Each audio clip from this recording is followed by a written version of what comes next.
My name's Elizabeth, and I just turned 17 when my life took a wild turn. Let me paint you a picture of my family. On the surface, we seemed decent enough. Dad worked his ass off, and Mom stayed home. I had a little sister, Amy, who was 12 years younger than me. Dad was a big shop manager at this company that belonged to my maternal grandmother. Grandma was a real go-getter. She started with a chain of laundromats, then expanded into making household chemicals and detergents for laundries.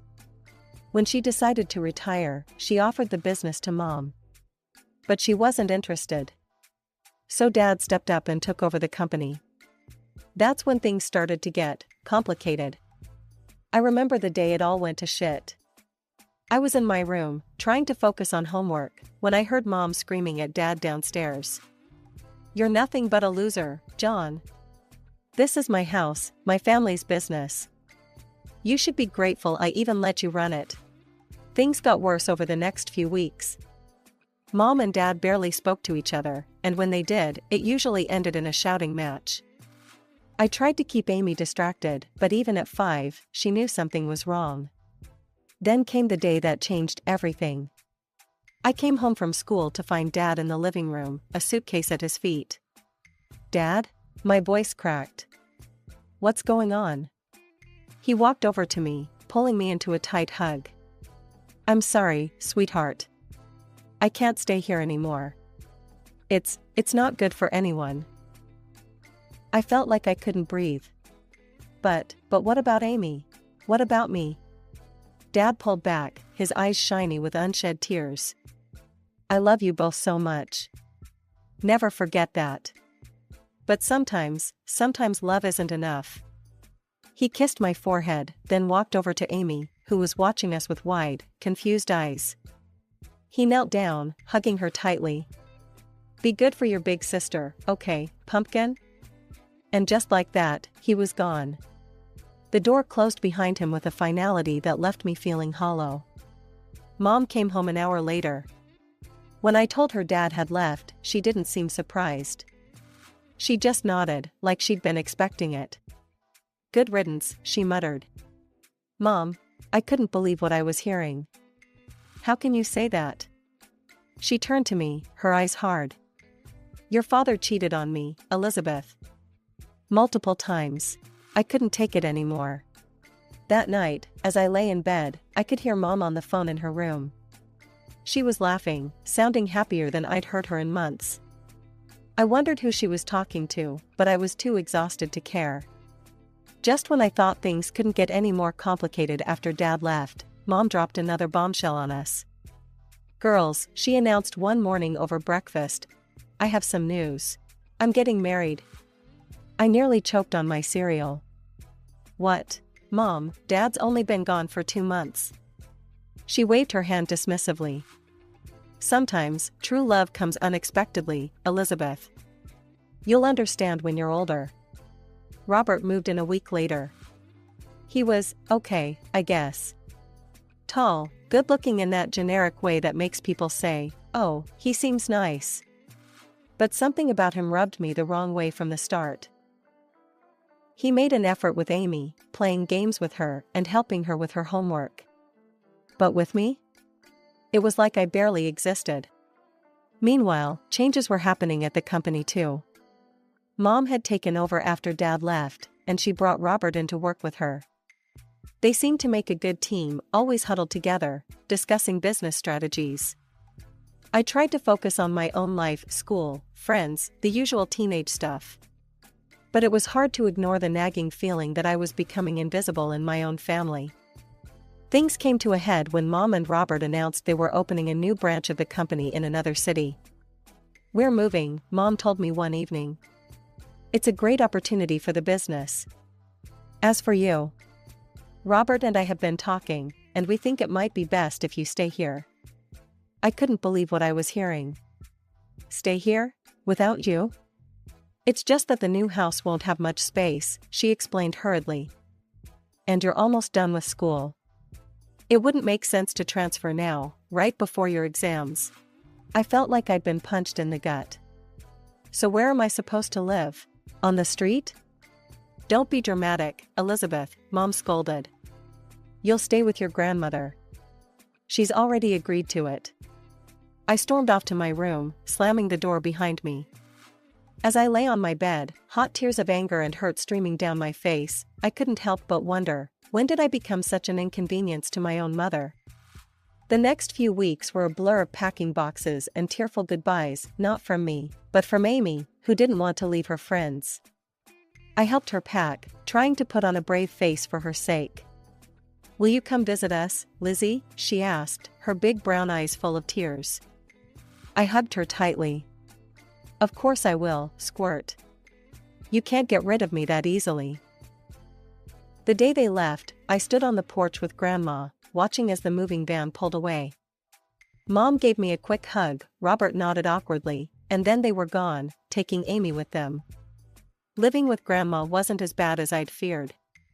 She was cool in her own way, giving me space when I needed it, but always there with a cup of tea and a listening ear when I wanted to talk. Still, it wasn't home. My 18th birthday rolled around faster than I expected. I woke up that morning feeling weird. Like I should be excited, but all I felt was empty. Mom called, of course. Happy birthday, sweetie. Her voice was bright, almost too cheery. I'm sorry we can't be there. Work's just crazy right now. We'll celebrate when we visit next month, okay? I knew we wouldn't. They hadn't visited once since they left. Sure, Mom. Sounds great. Grandma must have sensed my mood because she went all out. She let me invite a few friends over, ordered my favorite food, even baked a cake herself. For a few hours, I almost forgot about everything else. The next morning, Grandma called me into her home office. She had the serious look on her face that made my stomach clench. Sit down, Elizabeth, she said, gesturing to the chair across from her desk. We need to talk. Oh God, I thought. She's kicking me out.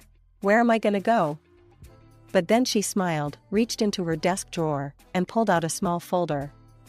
Happy birthday, sweetheart. Open it. I did, and nearly dropped it when I realized what I was looking at. Grandma, is this? She nodded, her eyes twinkling. The company is yours now, Elizabeth. I see potential in you, kiddo. You've got a good head on your shoulders, and I know you'll do right by the business. But Mom and Robert, they're running it now. Grandma's face hardened slightly.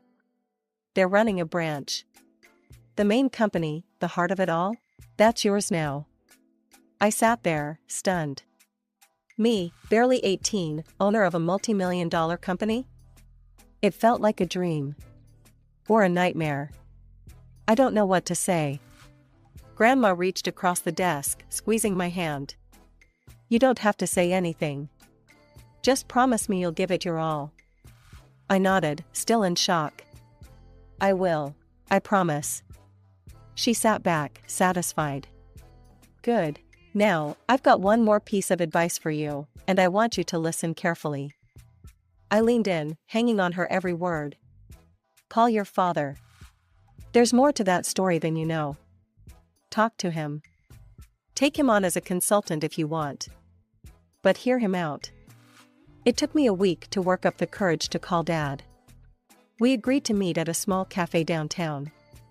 When I saw him, my heart clenched. He looked older, tired, but his eyes lit up when he saw me. There was an awkward silence. Then, suddenly, everything came pouring out. The divorce, Mom's remarriage, the move, Grandma's gift. Dad listened, his face a mix of emotions. When I finished, he took a deep breath. Lizzie, there's something you need to know about the divorce. And then he told me everything. How Mom had never respected him, constantly nagging and putting him down. How she called him a loser, made him feel worthless. How, after one particularly bad fight, he'd gotten drunk and made the biggest mistake of his life. I cheated on her, he admitted, his voice heavy with shame. Once. I regretted it immediately, but your mother, she used it against me. Threatened to sue, to take everything. She demanded I leave, give her all the property, leave you kids. She even wanted alimony. I sat there, stunned. This didn't sound like the mother I knew. Or thought I knew. Why didn't you fight it? I asked. Dad's eyes met mine, full of sadness and love. Because of you and Amy. I didn't want you to go through a messy, public divorce. I thought it would be easier this way. As we talked, I felt a weight lifting off my chest. For the first time in a long time, I felt like I had my dad back. Before we left, I took a deep breath and asked, Dad, how would you feel about helping me with the company? As a consultant? The smile that spread across his face was answer enough. The months flew by in a whirlwind of studying, exams, and late-night cram sessions. Before I knew it, I was standing on the stage at my high school graduation, diploma in hand. Grandma was in the audience, beaming with pride. Mom and Robert were conspicuously absent, but I'd learned not to expect much from that quarter. As summer rolled in, I threw myself into college applications. With Grandma's encouragement and Dad's long-distance support, I set my sights high. When the acceptance letters started rolling in, I could hardly believe it. But the real shocker came when I got the financial aid package from my top choice. Full ride, I breathed, staring at the letter in disbelief. Grandma hooped, pulling me into a bear hug. I knew you could do it, kiddo. All those late nights and competitions paid off. I'd chosen to major in business management. It seemed like the smart choice, given that I now had a company to run. The idea still felt surreal, but I was determined to make Grandma proud. To celebrate my college acceptance, Grandma insisted on throwing a little party. Just the two of us, some fancy takeout, and a bottle of sparkling cider. Grandma wasn't about to let me drink champagne, even if I was legally an adult now. We were halfway through our meal when the doorbell rang. Grandma frowned, clearly not expecting anyone. I'll get it, I said, putting down my fork. I opened the door and felt my stomach drop. There, looking annoyed and impatient, stood my mother and Robert. Before I could say anything, they brushed past me into the house.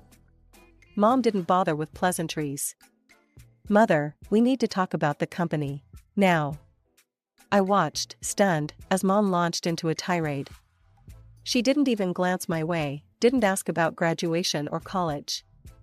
It was like I wasn't even there. Why can't we access the main accounts, she demanded. And why are you blocking the transfer of capital to our subsidiary? Grandma's eyes narrowed. Because it's not your decision to make anymore, Helen. The company belongs to Elizabeth now. She's the one who'll decide its future and manage its finances.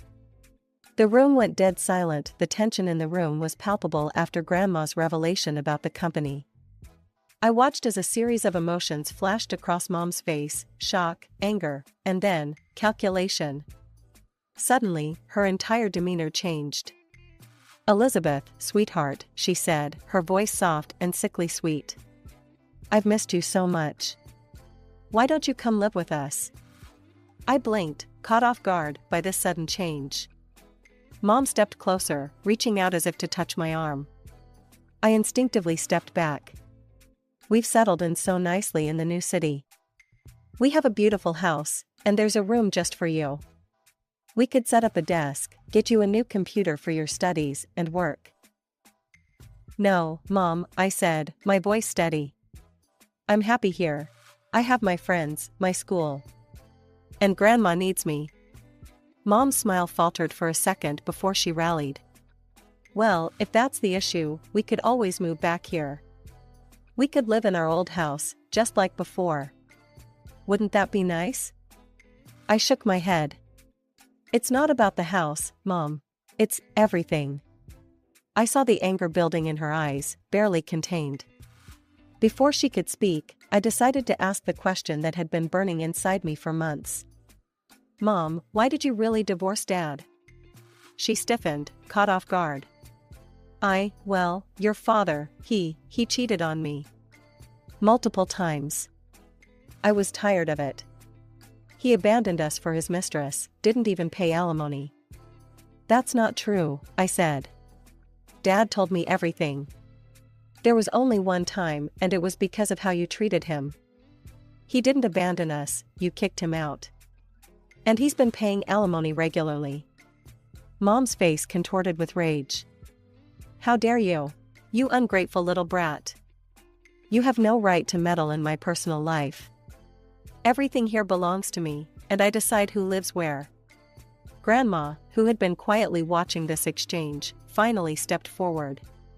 Her voice was calm but filled with a steel I'd never heard before. That's quite enough, Helen, she said. You seem to have forgotten a few key points. This house? The company? They belong to me, not you. I gave the company to Elizabeth because I trust her judgment far more than I trust yours right now. I think it's time for you to leave. I watched, a mix of emotions swirling in my chest, as Grandma firmly ushered Mom and Robert out of the house.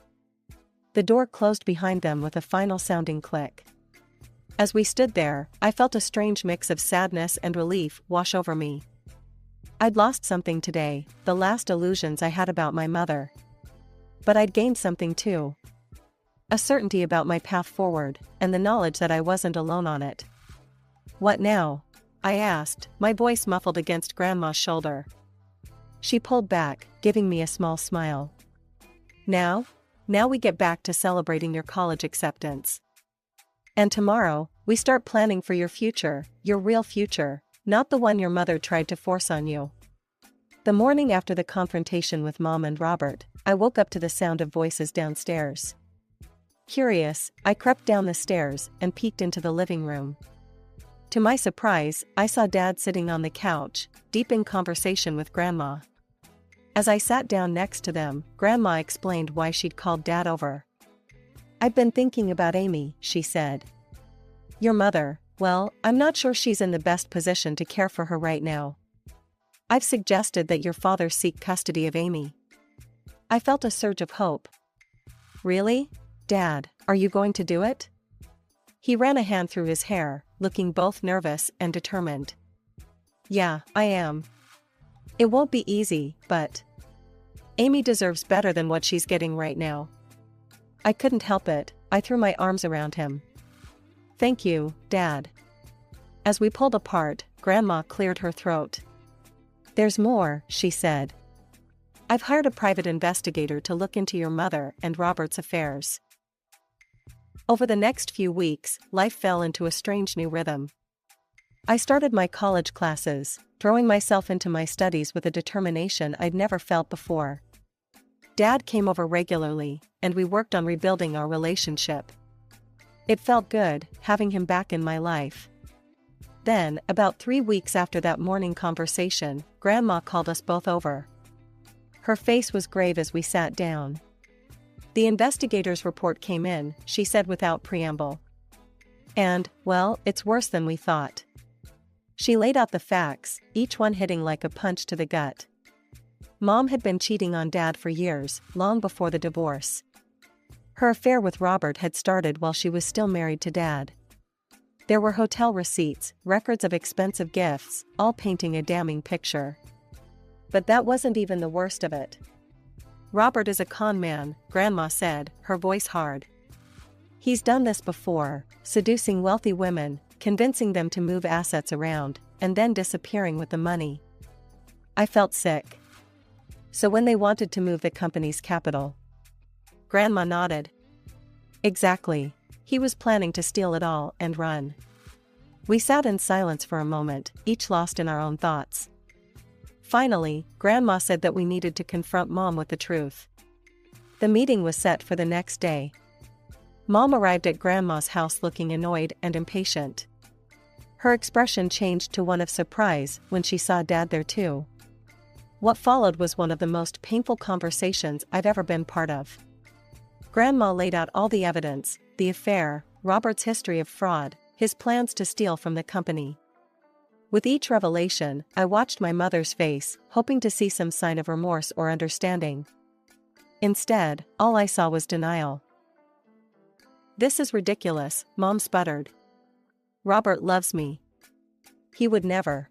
You're all just jealous of our happiness. Dad tried to reason with her. Helen, please. Look at the evidence. Think about Amy.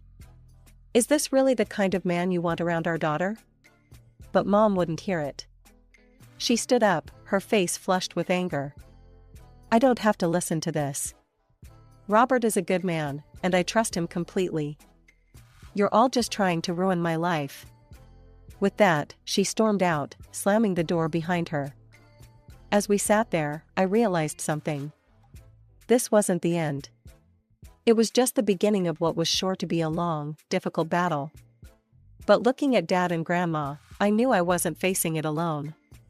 The next few months were a whirlwind of legal battles and emotional turmoil. Dad, with Grandma's unwavering support and her lawyer's expertise, filed for custody of Amy. I tried to stay focused on my studies, but it was hard not to get caught up in the drama unfolding around me. The day of the custody hearing arrived, and I insisted on being there. The proceedings were grueling. Mom's lawyer tried to paint Dad as an absent father, but our lawyer came prepared. He presented evidence of Dad's consistent alimony payments, his attempts to stay in touch with us, and the stability of his current living situation. Then came the bombshell, the private investigator's report on Robert's fraudulent past and their plans to embezzle from the company. I watched Mom's face as the evidence was presented. She looked shocked, then angry, then lost. For a moment, I almost felt sorry for her. Almost. When the judge announced his decision, granting Dad full custody of Amy, I felt a mix of relief and sadness. Relief that Amy would be safe, sadness that it had come to this. As we left the courthouse, Amy in Dad's arms, Mom approached us. This isn't over, she hissed, her eyes blazing with fury. Grandma stepped between us. Yes, Helen, it is. Go home. The hits kept coming for Mom after that. The judge ordered her to pay child support to Dad for Amy. It was a reversal that clearly shocked her. She'd always assumed she'd be the one receiving support, not paying it. I threw myself into my studies and learning about the company, trying to distance myself from the ongoing drama. But it was hard to ignore the satisfaction I felt when I heard that Robert had left Mom, running off with another woman and a significant chunk of Mom's personal savings. It was a crisp autumn evening when Dad called me, his voice tight with suppressed emotion. Your mother showed up at my place today, he said. She wanted to reconcile. Said she'd made a mistake, that she wanted us to be a family again. My heart clenched. Part of me, a small, childish part, wanted him to say yes. Wanted our family back the way it used to be. But I knew too much now. We'd all been through too much. I told her no, Dad said firmly. I told her that ship had sailed a long time ago, and that I wouldn't put you or Amy through that again. I let out a breath I didn't know I'd been holding. Good, I said, surprised by the strength in my voice. You deserve better, Dad. We all do. There was a pause, and when Dad spoke again, I could hear the smile in his voice. When did you get so wise, Lizzie? I laughed, feeling lighter than I had in months. I learned from the best. As I hung up the phone, I looked around my room at Grandma's house. My textbooks were spread out on the desk, next to a stack of reports from the company. Photos of me with Dad and Amy smiled back at me from the bulletin board. This wasn't the life I'd imagined for myself a year ago. It wasn't perfect, there was still so much to figure out, so many challenges ahead. But it was real. It was mine. I thought about Mom, suddenly alone after all her scheming and manipulations. I felt a twinge of pity, but it was overshadowed by a sense of justice. She'd made her choices, and now she had to live with the consequences. As for me? I had a family that loved me, a company to run, and a future full of possibilities. It wasn't the path I'd expected, but standing at the threshold of my new life, I realized something important. Time flies when you're juggling college and a multi-million-dollar company. Before I knew it, I was halfway through my degree, buried in textbooks and financial reports. Weekdays were a blur of lectures and late-night study sessions. But weekends? Those were sacred. Every Friday, I'd pack a bag and head home to Dad and Amy. Lizzie, Amy would squeal, tackling me with a hug the moment I walked in. At 10, she was all gangly limbs and endless energy. Dad would emerge from the kitchen, usually wearing an apron. "Just in time for dinner," he'd say with a grin. Those weekends became my anchor. We'd eat together, Amy chattering about school, Dad and I discussing the company. After Amy went to bed, we'd often stay up late, poring over business strategies. Sundays usually found us at Grandma's. She'd cook up a storm, filling the house with the smell of roast chicken and apple pie. After lunch, we'd sit on the porch, talking about everything and nothing. "I always knew you had it in you, Elizabeth," Grandma would say, squeezing my hand. As graduation approached, I felt a mix of excitement and apprehension. Dad was true to his word, running the company with skill while preparing me to take over. "I'm ready to hand over the reins whenever you are," he told me one evening. I hugged him tight. "Thank you, Dad, for everything." Life wasn't perfect. There were challenges ahead, decisions to be made, a company to run. But as I looked at my little family, Dad, Amy, Grandma, I knew we could face anything together. All right, everyone's presentations are done. Nick, the manager, said as he tried to move the discussion forward. Excuse me, I haven't. I recently found out something. Nick interrupted me and began to speak. There's apparently someone in this department who didn't graduate high school and is just a part-timer. Meetings should be for employees only. Absolutely right. His lackey, Mike, of course, agreed with Nick. I'm leaving. After leaving the meeting room, I started to shut down my computer. I noticed that an email had arrived, not in my personal inbox, but in the company's shared email. Thinking, there's no point in speaking up, no one will listen, I went home quietly. The next day, I heard a commotion from Nick's desk. He was staring at his computer screen, his face pale. Nick! Is something wrong? Mike looked at the screen with him. And he turned even paler than Nick. Why is he so angry? Knowing the reason for Mike's distress, I thought to myself, serves them right. My name is Adam. My mother passed away when I was in the 9th grade, and I was raised by my father. Well, you could hardly call it being raised. After my mother passed, my father changed. He drowned his sorrows in alcohol, and though he still went to work, he squandered our living expenses on horse racing. Because of that, I had to start working part-time as soon as I entered high school. Every month, I went to the convenience store with bills in hand that couldn't be auto-deducted from my father's account. Even though I endured it because I didn't want to be alone, I reached my limit in my second year of high school and dropped out. I found a live-in job at a distant inn. Thank you for everything. The day I left home, my father, still staring at the TV, spoke. Take care. That was our last conversation. Back then, 18 wasn't the age of majority, so I needed my father's permission to work, and I couldn't hide my place of employment. Yet, my father never visited me even once. I kept working just to survive, and before I knew it, I was 42. Years of hard work paid off, and I was transferred to the headquarters.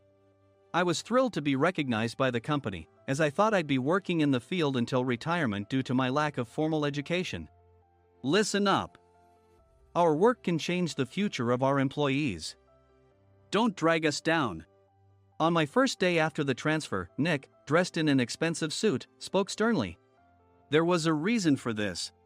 Our inn was located in a prominent tourist destination, known so well that everyone in the state could sing its commercial jingle. At its peak, we had 5 locations within the state. But that was long ago. Due to financial difficulties and aging facilities, only the place where I had worked for many years and the original establishment remained. I was prepared to lose my job anytime, but now there was a glimmer of hope. With the rise of social media, the tourist area where the inn was located started gaining attention again. Depending on how hard the sales department, where I was transferred, worked. We could either thrive or be forced to give up this prime location to the new hotel chains continuously popping up. For Nick, who had switched careers from another industry to strengthen our sales, this was a battle he couldn't afford to lose. I understood why he had to be strict. I will do my best. Nick sneered at my enthusiastic declaration. Did you not hear what I said? I'm sorry. I thought I was listening carefully. Out of habit from years of customer service, I apologized reflexively, though I had no idea what had offended him. Someone was watching me with a smirk. In this department, there are those who are expected to excel and those who have been shoved here because they have nowhere else to go. You are the latter. It was Mike, the section chief. He's 7 years younger, at 35. But he was called to headquarters much earlier than I was and had been moving around within the headquarters ever since. I'm not jealous, but I can't accept that he's my boss. Graduating from a prestigious university, he has an unusually high pride and caused many problems as a newbie, making things very difficult for me when I was the front desk leader. When I found out Mike was transferred to the sales department a month before me, I was disheartened. Mike is right. With just a middle school diploma, there's not much you can do. Don't even think about achieving results. As if I didn't exist, Nick remarked, "I'm thirsty." Mike eagerly ran to the coffee maker. It seems Mike is Nick's lackey. I regretted being happy about my transfer to headquarters, wishing I had stayed on site forever. Send a direct mail to every company on this list by the end of the day.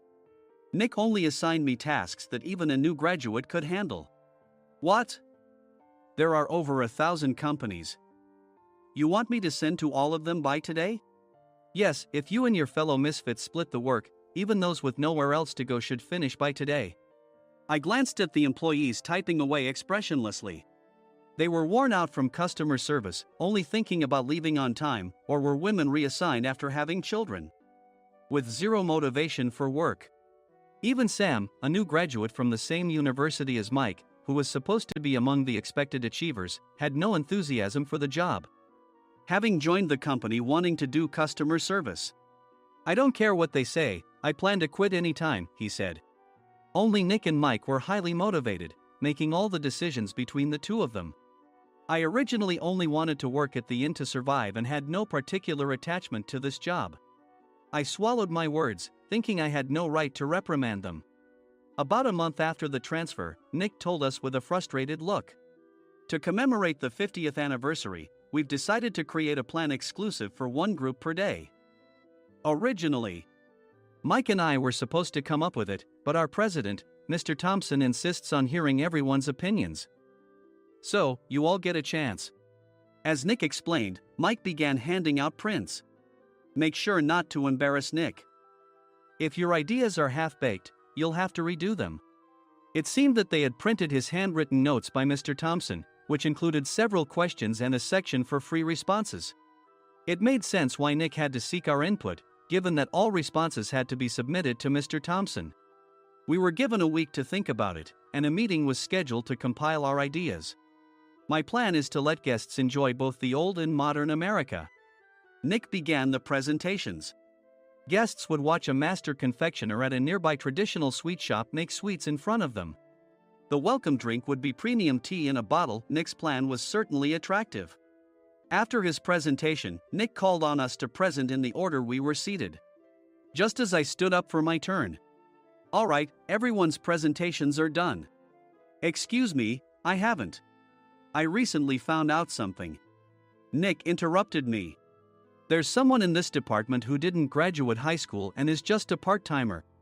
He was likely talking about me.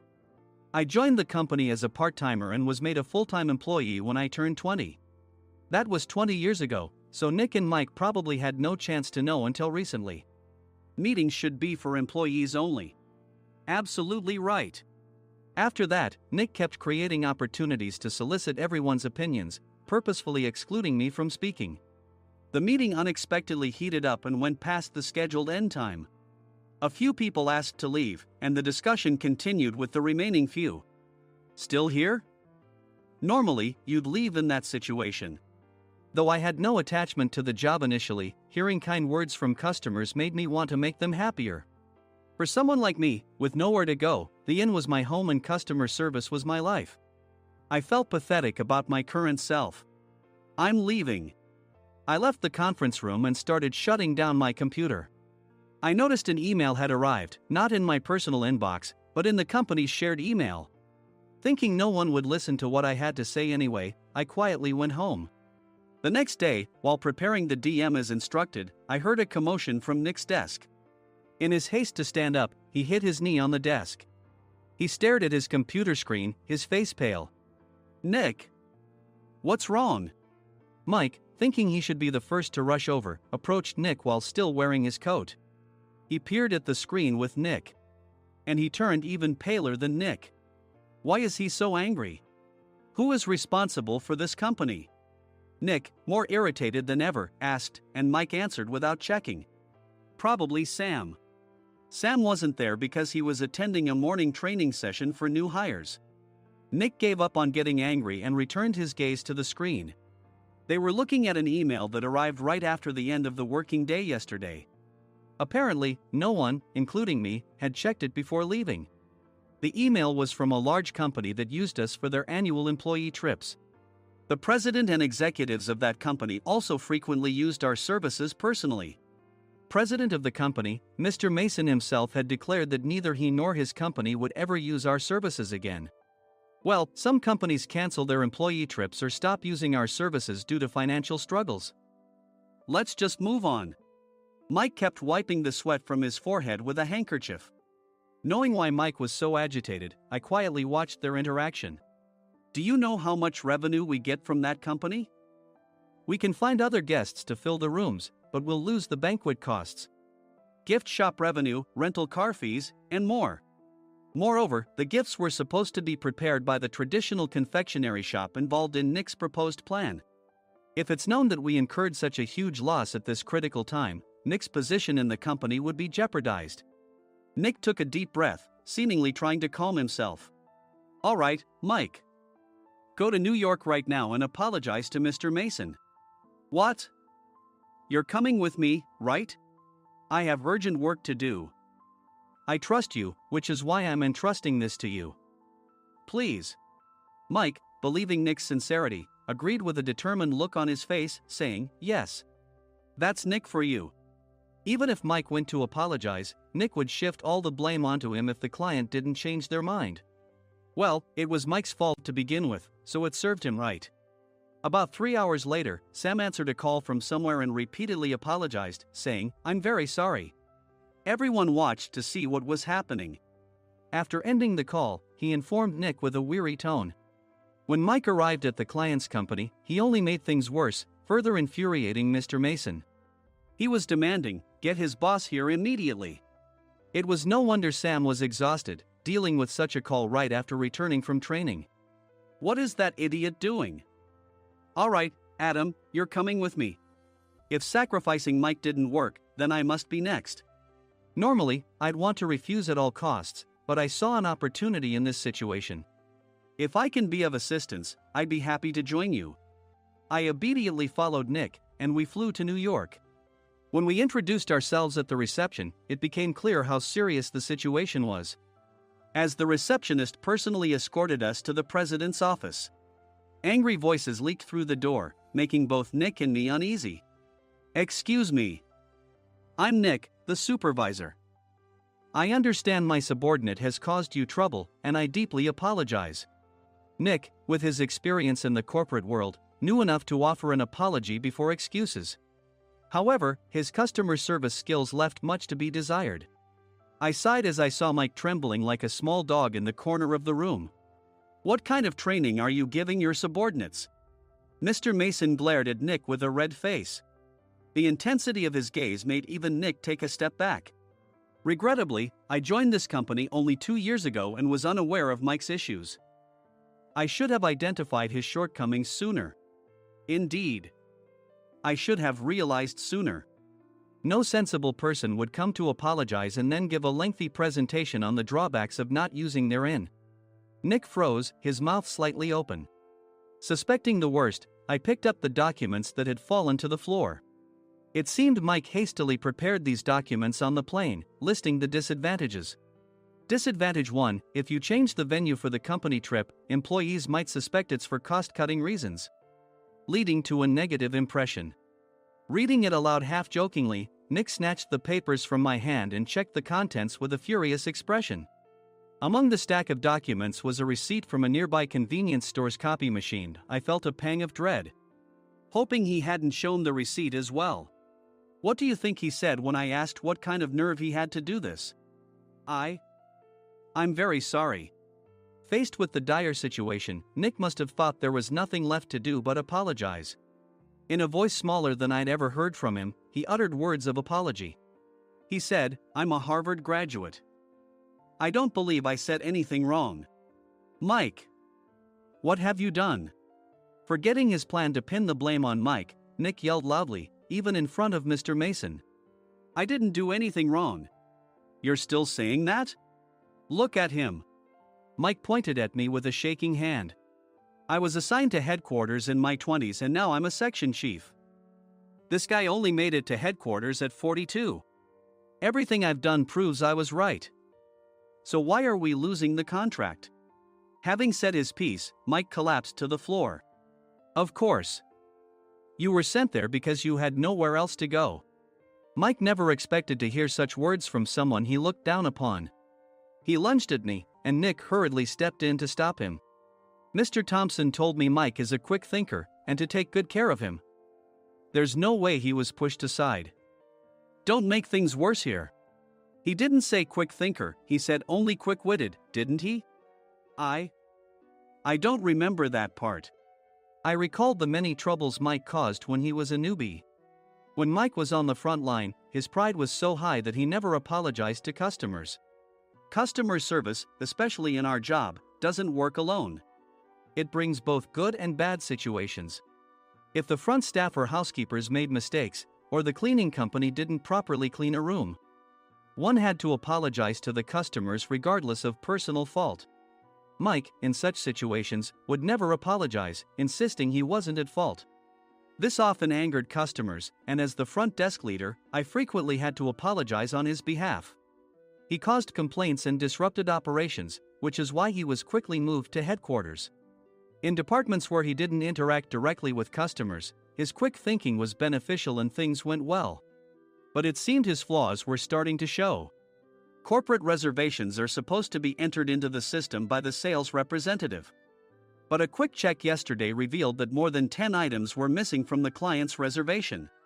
The handover document clearly stated what needed to be prepared. Why didn't you enter it into the system? Why do we have to give them special treatment? Filling rooms near the banquet hall, setting up all the food in advance. Specifying the brand of wine, they're too demanding. No wonder he always angered customers, I thought, feeling a headache coming on. Grouping them in rooms near the banquet hall is for our benefit too. It makes it easier for the staff to set up beds and serve breakfast since everyone's schedule is synchronized. As for the other requests, Mr. Mason suggested them to lighten our load. I didn't know that. Nick finally seemed to realize that Mike was the one who had angered the client. What did you say to them? I just told them we wouldn't give them special treatment anymore. We shouldn't waste effort on things that don't bring in money. I was utterly exasperated at his lack of understanding of customer service. Of course, we shouldn't comply with unreasonable demands. But carrying over successful practices from past stays makes customers feel remembered and enhances their experience. Good memories encourage repeat visits. That's part of our job. I looked down at Mike, who was sitting on the floor. In our job, nothing is a waste. Mr. Thompson likely moved you to the sales department, hoping you'd finally understand this. How do you think he feels now that you failed to meet his expectations? Mike, tears in his eyes, fled the president's office. I was amazed he still hadn't apologized. You have it tough, Adam. It's okay, we're all employees of the same company. I deeply apologize for this disrespectful incident. Especially after all the care you've shown us. If it weren't for you, Adam, I really would have stopped staying here. When I heard you were moving to the sales department, I was willing to reconsider if you handled it. Seeing us talk so amicably, Nick's face contorted. Do you two know each other? Adam's service is excellent. I always requested him specifically. Normally, we don't accept specific staff requests, but we made an exception for Mr. Mason, adjusting my shifts accordingly. He had personally stayed at our hotel just before my transfer, and during casual conversation, I mentioned, I'm moving to the sales department soon. If I hadn't told him then, things could have been much worse. Please continue to take care of us. I look forward to it. On the return flight, Nick awkwardly offered me a can of beer. It's still working hours. Of course, I had no intention of forgiving him for a single beer. Nick might try to pin everything on Mike and avoid any consequences. While pondering this, a startling fact came to light. Nick, the tea bottles for the plan have arrived. I handed Nick a bottle labeled with our inn's name. They look good. What are you talking about? These are plastic bottles. I had assumed we would use the trendy, high-end bottling tea. But what arrived were ordinary plastic bottles of tea with customized labels. The only unique aspect was the label, which had the inn's name, making it look customized. Upon further investigation, I discovered that a substantial amount of money was set to be paid to the tea company. It was priced like bottling tea. Does this plastic bottle really cost $100 each? The tea inside is specially blended for us. The extra cost is for that. Wouldn't it be better to use another tea company? Or is there a specific reason we must use this one? As Nick continued to make excuses, I showed him a printed email. I informed the tea company's president, Mr. Mitchell, that we discovered irregular payments and he confessed. He said you two were high school classmates and planned to split the extra money. That idiot. Why did he confess? That's not important. You should worry about yourself, this could turn into a police matter. Opening the bottle cap, I suggested. How about calming down with this tea? It supposedly has a relaxing effect. Nick drank the tea frantically. In the following days, decisions were made about their fates. Mike was reassigned to the General Affairs Department, with no chance of transfer or promotion, as per Mr. Thompson's orders. As for Nick, since the payment to the tea company hadn't yet been made, he narrowly avoided legal trouble. Instead, he was encouraged to leave the company, and to avoid further complications, Nick submitted his resignation. Rumor has it that connections between HR departments have made it difficult for him to find new employment. Even though it was good to have those two gone, something unexpected happened in the sales department. Everyone became motivated and united in refining the 50th anniversary plan. In the end, my plan was adopted. We collaborated with the Tourist Information Center to provide personalized guides. The plan, tailored to the number of guests, was truly special for the 50th anniversary. Hey, is Adam's family coming to stay? I immediately booked that special plan for my family. Sam noticed it on the reservation list and quickly picked up on it. Yes, I'm inviting my father. That's great. I might invite my parents too. I lacked the courage to face my father just as Adam. But here, with the confidence Mr. Mason praised, I felt ready. The 50th anniversary plan was a perfect opportunity to reconnect with my father. I hoped to bring back the days when we could laugh together as we once did.